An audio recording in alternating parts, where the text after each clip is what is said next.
Okay folks, good afternoon to you all. Great attendance here for Saturday afternoon. Today we're going to be talking about something a little bit different, a little bit off standard, something that's not quite so predominant in Dxpedition. This of course is an IOTA Dxpedition.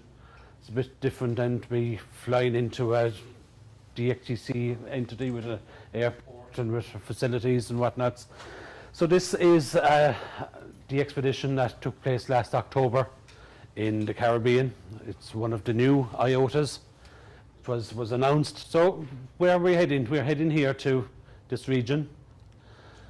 It's a close up here. It's one of the Caribbean islands, and it is a little bit different because it is actually an island off an island. And here we go. This is, of course, is St. Martin, or Dutch St. Martin. One island occupied by two independent countries, both very similar, both very different. And this is where we're going, to this little speck here, just on the southeast corner of it. So yeah, it's one of the new 11 IOTA groups that was announced last July in Windsor. It's for the 50th anniversary of the programme. It qualifies as a new coastal island group of a split sovereignty island. It's now named on Google Earth and Google Maps for the first time on a 1:1 million scale, and therefore the new St. Martin Islands group was born. And now there's only two islands qualifying in this new group. You'll be Molly Bidet and Guyana Key of Pelican, which is also known as Pelican Key. Here is exactly where we're going. This is Molly Bidet. And this piece of rock here was what brought us to the other side of the globe for. And you can actually see here, this photograph was taken here from the mainland. So, you know, it is quite close, but to actually get there by boat, it's over 4 nautical miles by sea. So there's something quite unique about doing a first IOTA activation. You see, this is something that's never been done before. You have nobody to get resources, you've no resources. You've got very little information, or practically no information in this case. Even the locals don't even go to this island. You've got no past experiences, you've no one to call on for any hints or tips or advice or anything. And yeah, so basically, apart from, because it's now listed on Google Maps, but all we had was only 4 photographs really. And that's, so armed with these 4 photographs, we jetted off to the Caribbean with these 4 pictures, knowing exactly what we were going to do.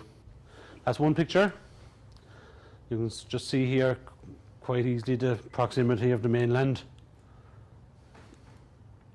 And that's the rock up close. Now nearly every picture you will see this swell and this surf around the rock. So meet the team. We've Dom, 3Z9DX, 3 Zulu 9 Delta X-ray, who's just after operation from Tango India 9. He has recently just announced plans to for P5 for North Korea in January. Definite concrete plans, which is going ahead. The paperwork is in place. We've Jeremy, Echo India 5 Golf Mike, who can't be here today. Myself, EI9 FBB. We have Franz, J69 Delta Sierra. And of course, Col MM0NDX, a familiar call sign for most of you, was the mastermind and the brains behind this. So basically the 5 of us,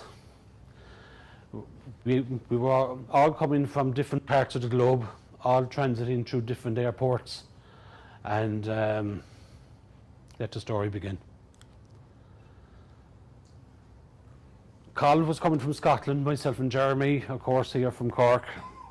Dom, even though he's Polish, he lives in Brazil, and Franz being the local guy, it actually took him longer coming from St. Lucia than it took for the rest of us coming from different continents. So we all met at Princess Juliana Airport. Our flight arrived literally within 10 minutes of Dom. Dom had to transit through Panama. His plane got diverted, looking a little bit tired here, but we all arrived more or less within minutes of each other, which was great. And immediately we decided to put the plan into operation, because we had a plan, believe it or not. We had a very good plan. And like all things that are planned well, they always go according to plan. But this wasn't any ordinary plan. You see, we had a foolproof plan. And this plan could not go wrong. So we thought. We had a license. We had a captain. We had a bit of money in our pocket. We knew what we wanted to do. We knew where we wanted to go. And it was our plan to charter a yacht, to sail out to the island, to use this yacht as our base, and then to get a small rib to commute backwards and forwards from the rock. So the yacht would be used for our sleeping, eating, whatnots, and just change of operators, then using the rib. Just that's it. Just that easy. So that simple. So yeah, once we arrived, we had transport arranged for us, and we visited many marinas. We thankfully the island is small, and as I say, there's two sides to the island. You have the French side and the Dutch side. So we weren't fussy about where we got a boat. So, being an island, of course, tis a millionaire's playground, really, with all these luxurious yachts, super yachts, cruisers, some very nice marinas, and then some not so nice marinas, with some not so nice boats on it. And what we wanted to do, we wanted to get the boat. We had looked at various websites before we left. And basically this was off season. There's thousands and thousands of boats available here, and we all agreed that if we arrived there that we could actually get a very good cash deal on the boat. We didn't know exactly what kind of boat we wanted, and Dom, our captain, he has a captain's ticket from anything, literally from a dinghy to an oil rig. He has a skipper's ticket, and so that's what we wanted to do. We wanted to rent out a boat, and Dom being the captain on it. And everybody refused to go down this route because they didn't want any of our money, believe it or not. They had the boats, they didn't want the money. They wanted us to follow procedure, and what we were doing was not following procedure. And what we had to do to get a boat, we had to go to the marina, pick out a boat, we had to actually book it online, we had to pay for it online. Of course, these companies are only agents, of course. They work on commission. So then they have to submit our application to the person who owns the boat. Quite often, it's American visitors who actually rent out the boat when they're not in residence on the island. So we have to wait for approval. Then the boat has to be cleaned and serviced, and we might get a boat within a week's time. Because there's literally no way to get a boat on the spot. So thankfully, friends had family on the island, and a friend of a friend he hadn't only one boat, but he had two boats. You can see here in the picture, and basically we had to decide which boat we wanted. So we picked out the boat, and we immediately set out to go to Pelican, to actually circle it, to go around it. And as we were leaving the marina, basically. Second now, here we can see, there was a little problem. The boat started overheating, and it started smoking, and it was so we said we would continue for a little while, and the more we went, the smoke got worse. So here we can see thick black smoke. So we had no choice but to turn around and to come back. We came back to Simpson Bay. The boat we had picked was the wrong boat. We actually discovered that this boat isn't used very often, that he actually lives in this boat, and it's the other boat he uses. So we knew where there was a second boat, so we had to return to Simpson Bay. We went back and we basically exchanged boats. And the second boat didn't materialise either. Once again, we were leaving the bay. The second boat overheated. We had to pull over at a nearby jetty, wait for it to cool down, and basically this day was a complete waste of a day. We couldn't get a boat. The following day we went looking again. We noticed this place, which we actually noticed the previous day. Now this boat, this company have boats, but they don't let you take a boat. You have to use their captain.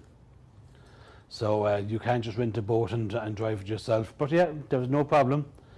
Now, Phillipsburg in St. Martin, it's a very plush area. It's a tax-free haven. It's, as I mentioned earlier, it's a millionaire's playground. You some of the rich and famous film stars and movie stars coming in there, and you also have cruise ships coming in there. And there's 600 or 700 cruise ships coming a season here. Sometimes there's 4 or 5 cruise ships, each carrying 4,000 and 5,000 passengers. And these days, Phillipsburg, it's the capital. It's literally alive and buzzing. The other days, some shops don't even open, so they literally make hay when the tourists come in. And it just so happened that this day was not a cruise ship day, and they had a boat, and they had a skipper, and the boat was available. So here we go in this luxurious rib. It had twin 400 horsepower Yamahas in the back of it, and we were able to charter out this rib for an hour and a half, and we set out. And what we wanted to do, we wanted to get the recce trip down to Pelican, because still at this stage we'd only seen it in photographs and from the mainland. So this is the first glimpse of Pelican. So we circled it several times, we photographed it, we discussed various landing possibilities, and yeah, after a small while we actually identified a landing spot, and this was the landing spot here that we had picked on. Just some more snaps of it. It's a close-up here on the landing spot. So literally within the space of an hour we had gone out to Pelican, circled it several times, we had identified what we wanted to do, and we had come back. As I say, a twin 400 horsepower rib moves very, very fast. So then we had to get a new plan of action, and you know, it was evident at this stage that we also needed a ground crew, that it was just too difficult for 5 guys to actually arrive on this rock. So the big yellow rib was available for the whole day. So I'm just skipping through this here, but Franz had a nephew who had a small rib that we could also rent out for quite an extortionate fee, but he had us over a barrel really. So yeah, we split up into 2 teams. 2 guys went to get the small rib. The rest of us, we still had some supplies to actually purchase that we had left on, like tables and chairs and generators and whatnot. And it was the plan to meet back here in the afternoon. So immediately the 2 teams split up. One team went here to several warehouses and cash and carries, got everything we needed to do, food supplies, water for 5 guys. And this previous place actually was a superstore here. It had everything from a needle to an anchor in it, and the shortfall really we just picked up locally here in this little place. So here we are back at the marina, and immediately we start we get the supplies delivered here to the marina. We start loading the yacht with it, and we're waiting for Franz and Dom, who have gone to get the small rib, to actually come back so we can start heading off. And we're waiting, and we're waiting, and we're waiting, and they never arrive. It just turns out that the small rib has also broken down. And not only that, it broke down out in the middle of the harbour, and there were about 2 hours waiting for somebody to come to rescue them. So unfortunately, it was evening time now, more or less, very, very soon, and it was too late. So this was the second day now down the drain, basically. It's getting dark. So that was the problem. The problem was that the following day the big rib wasn't available. It was cruise ship day, and we couldn't get it. So it looked like as if things were not going to materialize. Dom thankfully has some mechanical skills, and he started working on various boats throughout the course of the night. And the rest of us wake up in the morning and we learn that the rib has now been repaired. And not only that, but remember the boat that was blowing all the smoke? He fixed that as well. And that might have been, this might be our only possibility to actually start heading off to the rock. It's the last chance we have, is either this or else come back home. And so we're not convinced exactly, a little bit skeptical about the safety of the boat and whatnots, but So after breakfast, we organised a truck. We start loading it, like, of course, with everything. And now there was 2 stations came from Europe. Myself and Jeremy were both independent. We had our own rig, our own antennas. The 3rd station Colin brought with him. The other 2 guys literally were just you know, using our stations. So we had suitcases, we had the equipment that we had bought locally, and we also had our own food and drinks and tents and whatnots. Now the other marina was several miles away from where we were staying, so this truck had to bring everything down here.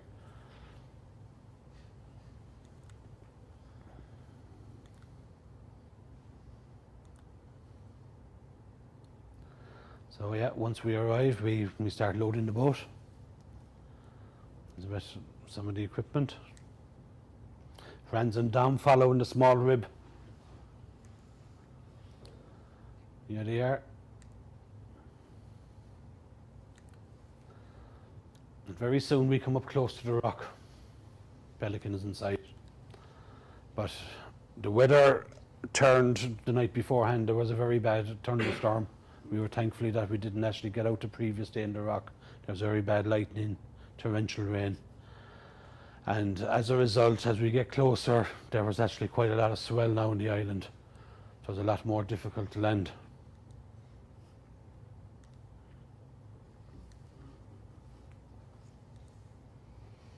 And our possible landing spot was now not so possible. It was very, very difficult. So we circled the rock again several times, trying to look for the best landing spot, and unfortunately there wasn't any. So near yet so far. Now this very nearly didn't happen. This was literally, it was the first activation again. It hadn't been done, and we were at the rock, and the difficulty we now had was actually taking the last leap, taking the last step to actually get on the rock. So we couldn't land. It was too dangerous. If only there was someone on the rock to throw a rope to. We were using the small rib to actually get in closer, but the rocks are very sharp and jagged. And what we wanted to do, if there was somebody on the rock that we could throw a rope to, that they could actually pull in the rib closer and keep it steady. And yeah, okay, you know, the main concern here was actually trying to land the equipment. It was at this point when Jeremy 5GM jumped in and just swam to the rock. But then we had a man on the rock. We had a man to throw a rope to and to pull the rib in close. And because of this, 3 men from the rib were able to land. Myself and Carl was still back on the main ship. They covered the rock from top to bottom, and it was impossible to land all the needed equipment, people safely. It was practically guaranteed that something would end up in the sea. So now we had 3 guys on the rock, and still the operation couldn't happen. Once again, so near and yet so far. So they sent the skipper back to us just to tell us that, okay, it's too difficult, guys, it's not going to happen. When we kind of realized that, okay, well, the hard bit is actually done. We have 3 guys here actually on the rock. If we could only hand them a station. Now, IOTA requirements are for a first activation, you have to make a minimum of 1,000 QSOs from 5 different continents. And if we could just hand them a station very, very quickly, just to make the needed 1,000 QSOs and get the hell off the rock, that was our plan. Now, thankfully, I had repacked just the night before because of airline regulations and whatnot. So I had a waterproof suitcase with 1 complete station in it, with an antenna, coax, rig, power supplies, laptop, headset, CW key, everything. So we said we would try to land that suitcase. But then we got a brainwave. We said, okay, we'll actually land the generator first of all, because if we can't land the generator, without a generator we can't do anything. So we tried to land it. Of course, the generator was the biggest and the heaviest object, apart from myself, to try to land in the rock. So that's what we decided on. So this was the turning point really of the operation. That was the generator on the rock, the most difficult item to land.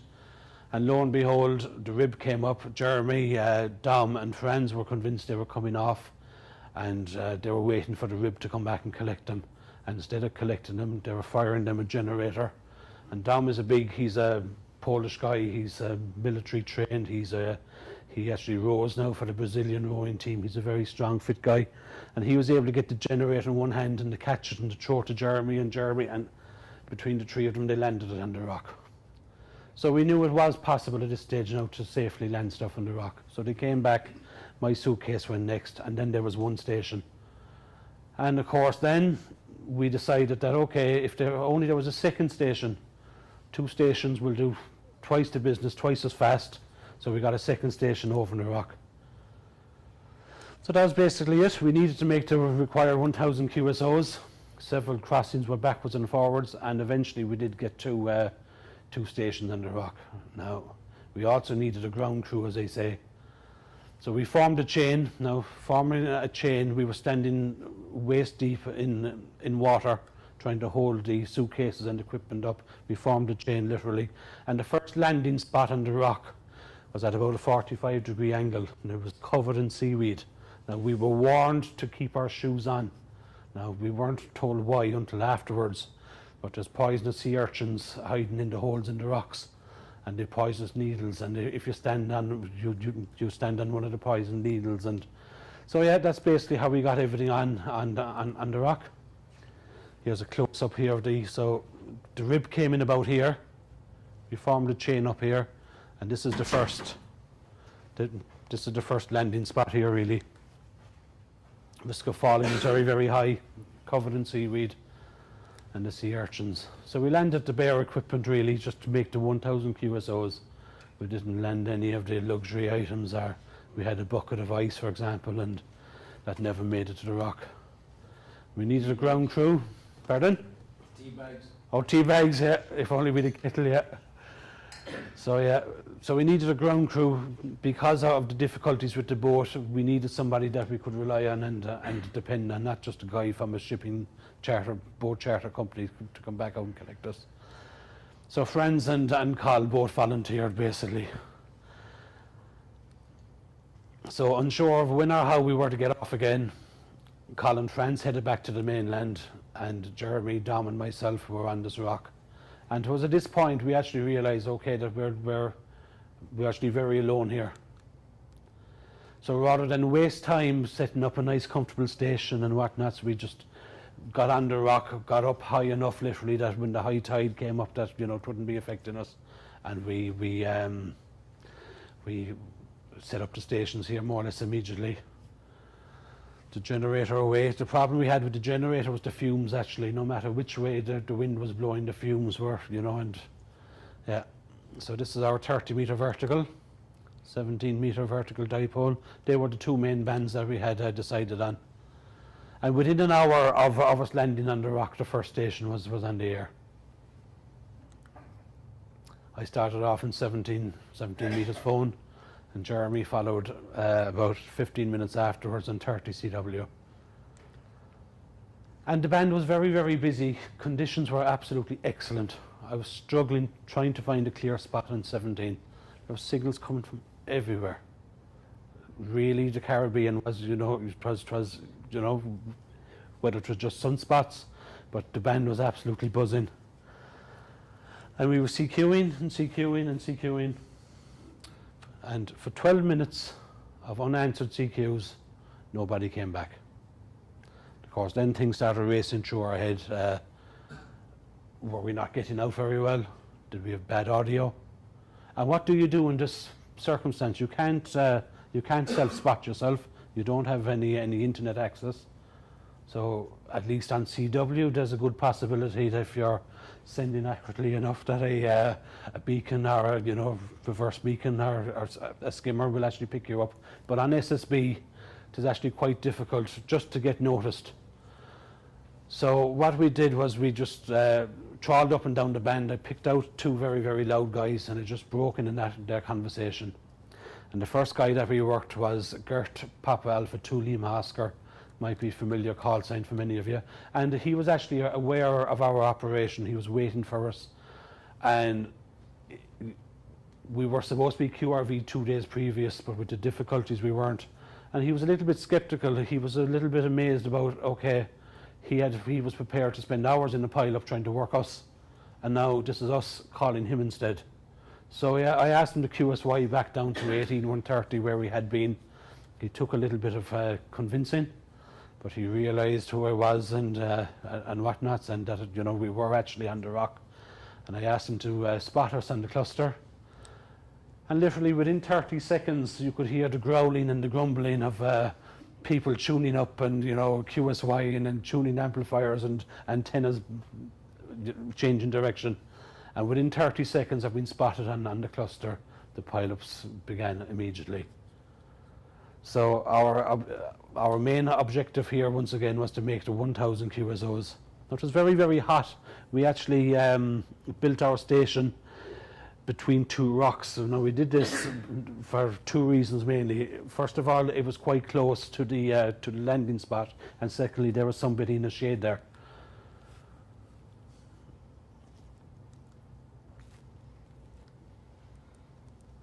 I have no clue what happened there.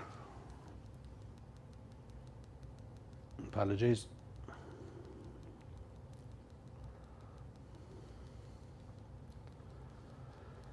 Now the place where we had operated, there was a previous rockfall there.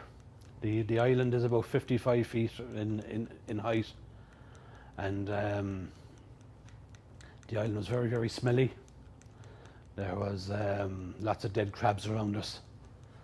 There was lots of insects. We all got bitten. We all got quite badly bitten. Gone too far here now.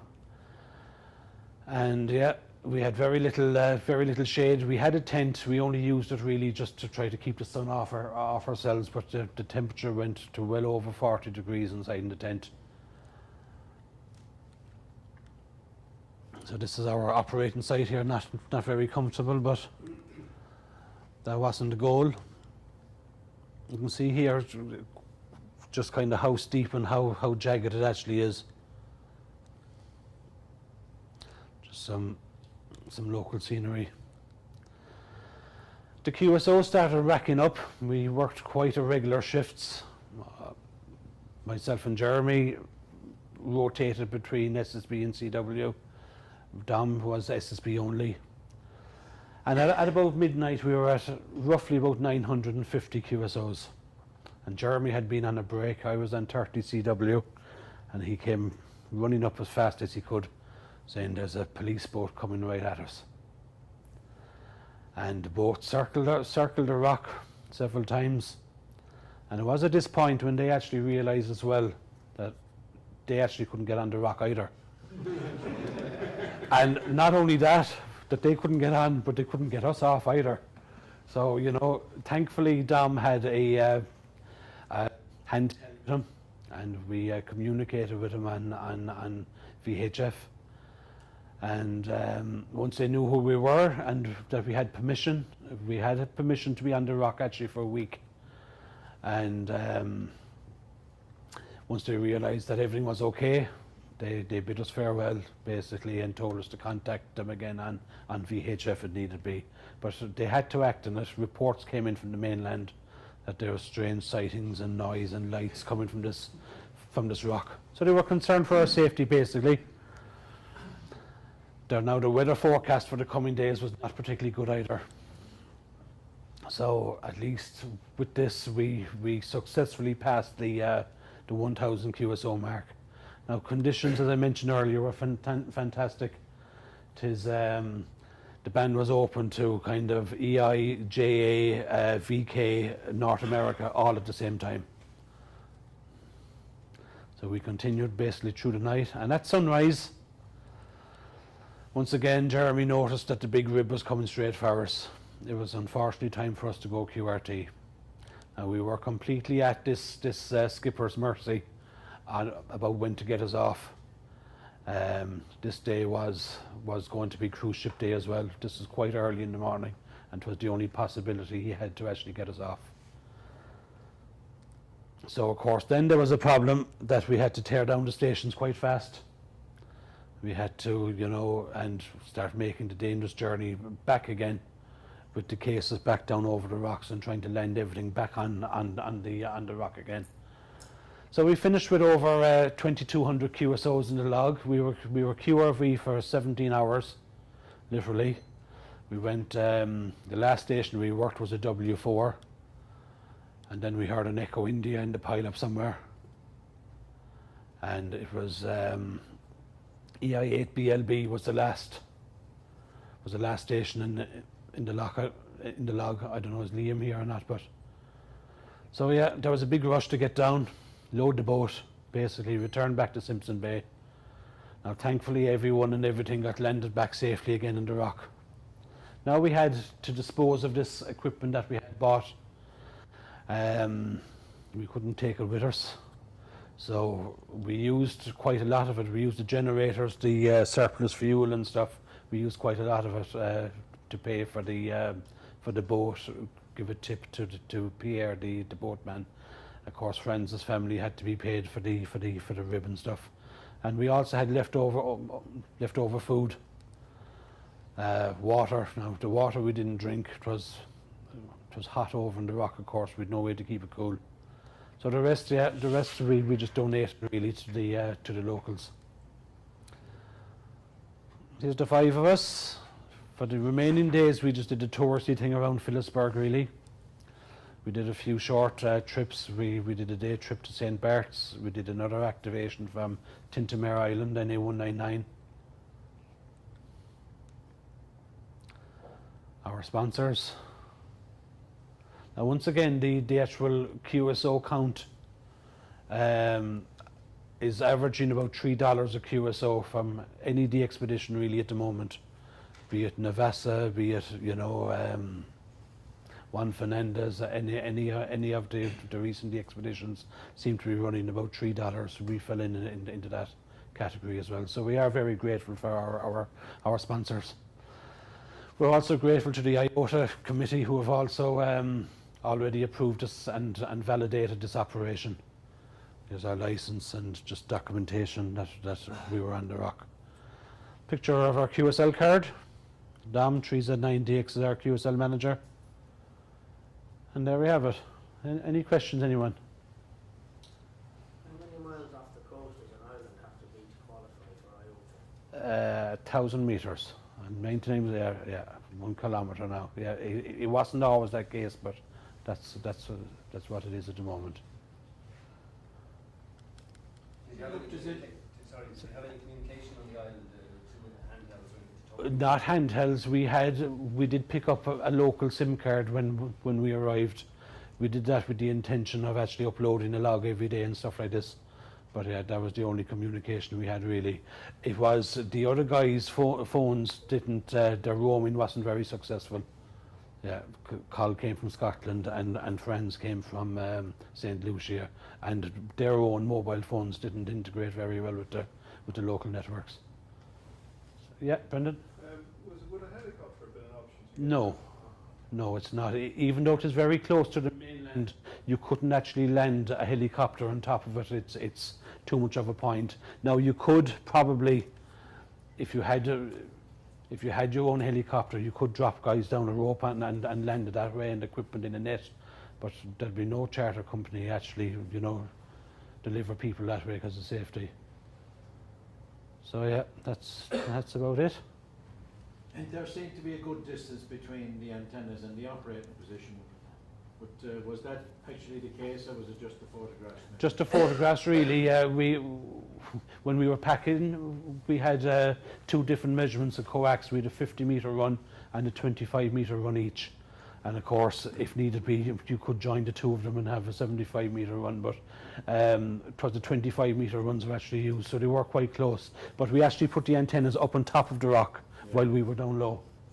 So yeah. Was that RG58 or was it bigger?